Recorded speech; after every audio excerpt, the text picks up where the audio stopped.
پاکستان میں government officers کی recruitment کے لیے وفاقی سطح پر فیڈرل پبلک سروس کمیشن ہے اور صوبائی سطح پر پروونشل پبلک سروس کمیشن کے ادارے موجود ہیں جو تحریری امتحان لینے کے بعد کامیاب امیدواروں سے انٹرویو لیتے ہیں۔ امیدواروں کا انٹرویو میں اچھے نمبروں سے پاس ہونا بھی بے حد ضروری ہے تاکہ میرٹ میں رینکنگ ان کی بہتر ہو سکے۔ کمیشن اپنی سفارشات مرتب کر کے موزوں امیدواروں کے نام متعلقہ محکموں کو بھیج دیتا ہے جو ان کو اپائنٹمنٹ لیٹر جاری کرتے ہیں۔ جو کینڈیڈیٹ انٹرویو کے مرحلے تک پہنچ جاتا ہے ان کے لیے یہ بھی ایک بڑی کامیابی ہے، لیکن بعض اوقات معمولی کوتاہی کی وجہ سے ایک طالب علم لائق ہونے کے باوجود انٹرویو میں اعلیٰ نمبر لینے میں ناکام رہتا ہے۔ میں اپنے تجربات اور مشاہدات کی روشنی میں مقابلے کے ہر امتحان میں انٹرویو دینے والے امیدواروں کو چند ایسی باتیں بتانا چاہتا ہوں کہ اگر وہ ان پر عمل کر لیں تو انشاءاللہ وہ اعلیٰ نمبروں میں کامیاب ہو جائیں گے۔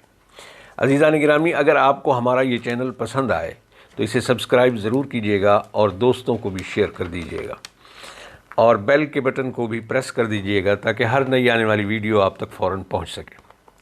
پہلی بات یہ ہے کہ چند ایسے سوالات ہیں جو اکثر انٹرویو میں پوچھے جاتے ہیں۔ اگر ایک طالب علم ان کے جوابات ایک رجسٹر پر اچھے طریقے سے تحریر کر لے تو ہمیشہ کے لیے جب بھی وہ انٹرویو پر جانے لگے تو اسے یہ پڑھ لینے چاہیے، اس سے اس کو بے حد فائدہ ہوگا۔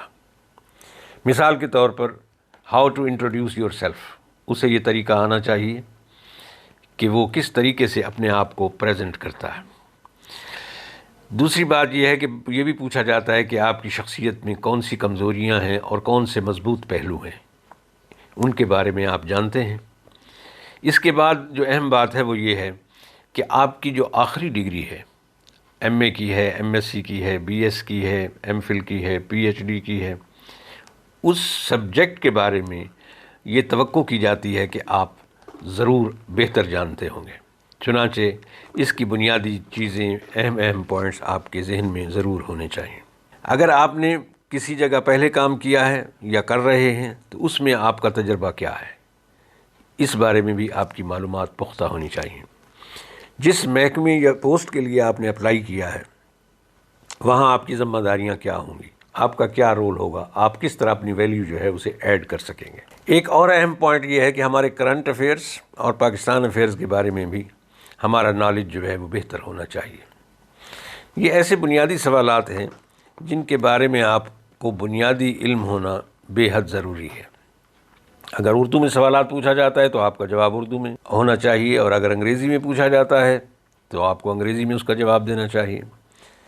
اور اہم بات یہ ہے کہ آپ کا جواب ہمیشہ ٹو دا پوائنٹ ہونا چاہیے، ورنہ انٹرویو لینے والا آپ کے جواب میں سے ہی سوال نکالتا چلا جائے گا اور آپ کے لیے کوئی بھی مشکل پیدا ہو سکتی ہے۔ ایک اور اہم بات یہ ہے کہ جب آپ انٹرویو کے لیے جائیں تو یہ بات ذہن میں بٹھا لیں کہ میں اس عہدے کے لیے انتہائی موزوں امیدوار ہوں۔ چنانچہ جس طرح کوئی آفیسر یا کسی محکمے کا ریپریزنٹیٹیو کسی میٹنگ کے لیے تیار ہو کر جاتا ہے، آپ کو بالکل اسی طرح تیار ہو کر جانا چاہیے۔ یاد رکھیے گا، آپ کا لباس آپ کی شخصیت کا آئینہ دار ہوتا ہے۔ آپ کا لباس بعض اوقات دوسروں کو فوراً بتا دیتا ہے کہ آپ نے زندگی کا بیشتر حصہ کہاں گزارا ہے، آپ کہاں سے آ رہے ہیں اور کہاں جانے کا پروگرام ہے۔ عزیزان گرامی، اس گفتگو کا باقی حصہ آپ پارٹ 2 میں ملاحظہ کریں۔ اللہ تعالی ہم سب کا حامی و ناصر ہو۔